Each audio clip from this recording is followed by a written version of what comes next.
Sono un po' grande d'età, però. Fortunata. No, nei nipote, comandante. Proprio te ne più grande, te ne più grande. Rozpuścił mi się.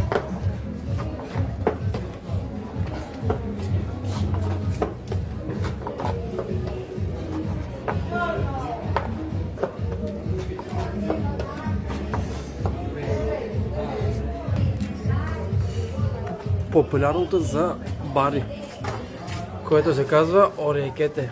На испански ореха, орекете, което означава ухо на български. На времето на село правеха нещо подобно, което се казваше кулак. На турски кулак означава ухо пак. Бабите, специално моята баба от Веселец, на баща ми майката, правеше това. Отваряха тестото върху софрата, го рязаха на триъгълник и го поставяха в една гореща вода. Една гореща вода и после налити пишето с масло и сирене извара. Покапахме и се наричаше кулак. Сега вече няма кой да го прави. Ето тук идват в бари туристите, за да видят подобните неща на орекете, дето пак се прави от тесто, както правиха нашите баби от тесто.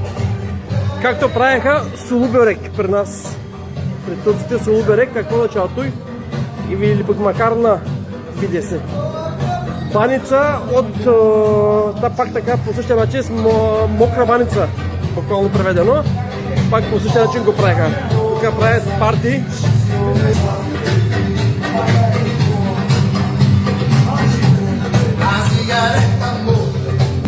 Така правиха на времето.